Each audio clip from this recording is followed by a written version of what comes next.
किसी गांव में बंटी नाम का एक लड़का रहता था। वह परीक्षा देने के लिए गुजरात जा रहा था। ठंडी का दिन था और चारों तरफ से कोहरा छाया हुआ था। आमने सामने भी कोई नहीं दिख रहा था। पूरे 15 घंटे बाद वह गुजरात पहुंच गया था। परीक्षा अगले दिन थी, इसलिए वह एक हॉस्टल में रहने के लिए सोचता है। रात हो गई थी और कहीं भी उसे उसके बजट में सस्ता होटल नहीं मिल रहा था। काफ़ी ढूंढने के बाद उसे एक सस्ता होटल मिला। वह उस होटल में एक कमरा बुक करवाया और जब वह कमरे में गया तो देखा कि कमरे के चारों तरफ जाले लगे हुए थे। ऐसा लग रहा था कि यह कमरा काफ़ी सालों से बंद पड़ा था और कमरे के अंदर का माहौल एकदम डरावना और सुनसान लग रहा था। लेकिन उसने ये सब नज़रअंदाज कर दिया और हॉस्टल से खाना मंगवाया और खा पीकर सोने चल दिया। जब वह सो रहा था तो लगभग रात के 1 बजे के करीब उसे किसी पायल और घुंघरू की आवाज़ सुनाई दी। वह रात थी एक डरावनी रात। बंटी तुरंत नींद से उठ गया और जल्दी से खिड़की के पास गया, ये पता करने के लिए कि इतनी रात को किसकी पायल की आवाज़ सुनाई दे रही है और इस सुनसान रास्ते में कौन आधी रात को घूम रहा है, क्योंकि वहाँ होटल में बंटी और मैनेजर के अलावा कोई भी नहीं था। तो ये फिर किस औरत की पायल की आवाज़ सुनाई दे रही है। बंटी खिड़की पर काफ़ी देर तक खड़ा रहा, लेकिन उसे कोई नहीं दिखाई दिया। फिर उसने अपने कमरे से मैनेजर को फ़ोन किया और उसे बताया कि मुझे इतनी रात को कब से किसी की पायल की आवाज़ सुनाई दे रही है, आपको भी दे रही है क्या?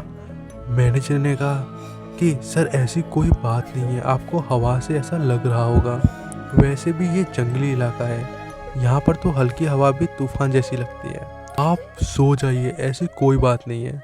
बंटी मैनेजर की बात पर भरोसा करके फिर से सोने चला गया। कुछ देर बाद उसे दोबारा वही पायल की आवाज़ सुनाई दी, पहले से भी ज़्यादा तेज सुनाई देने लगी।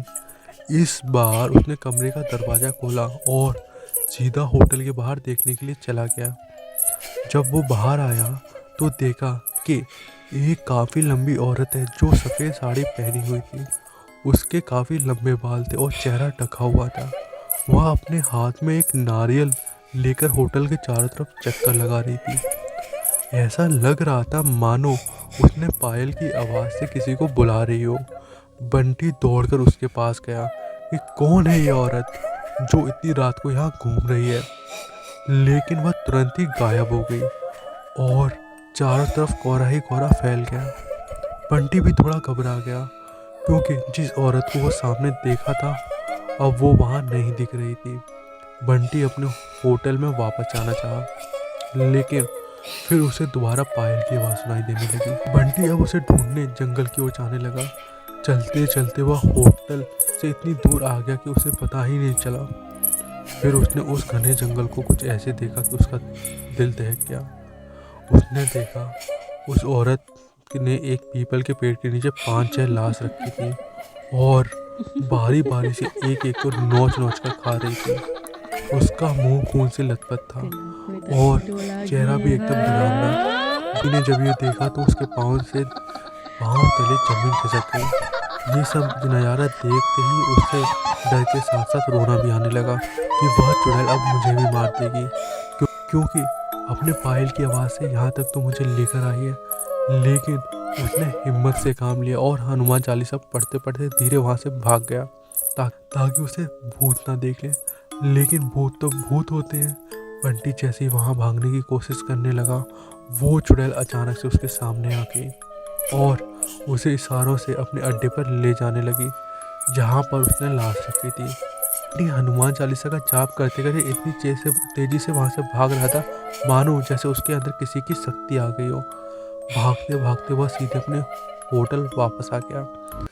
वहाँ थोड़ी देर रुका तो उसे एक आदमी दिखाई दिया।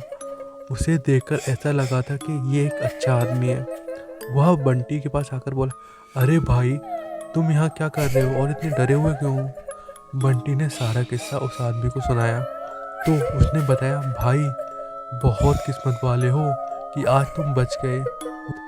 वो भूत किसी को भी नहीं छोड़ती। और तुम इस होटल में क्या कर रहे हो?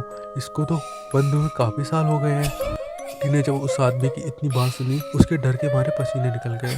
फिर वह आदमी बताने लगा कि बहुत साल पहले एक लड़की के साथ 4-5 लड़के ने भयानक तरीके से रेप करके मार दिया था।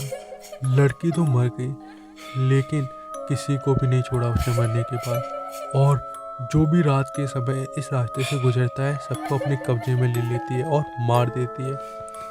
और कुछ दिन बाद इस होटल में पुलिस का छापा पड़ा। तब से ये होटल बंद है। बंटी जब उस आदमी की पूरी बात सुनी तो बहुत ज़ोर ज़ोर से रोने लगा और डर के मारे उसकी हालत ख़राब हो रही थी। ये सोचकर कि आज मैं मर जाता, उस आदमी ने बंटी को चुप कराया और बोला, चलो आज रात तुम मेरे घर रह लो, मेरे घर पास में ही है, डरो मत, अब मैं आ गया हूँ ना। बंटी ने उस आदमी को थैंक यू बोला और आखिर उस आदमी ने आज उसकी मदद की थी। पर हाँ, एक बात ध्यान रखना, किसी भी अनजान जगह पर नहीं रुकना चाहिए। क्या पता वहाँ भूत हो, क्या पता वहाँ आपकी मौत हो। हेलो दोस्तों, आई एम रोस्ट बख्शी। एंड था हमारा 28वां दिन 75 डेज चैलेंज का। Love you all. कल मिलते हैं एक नई स्टोरी के साथ। और हाँ, चैनल को लाइक शेयर एंड सब्सक्राइब करना ना भूलना।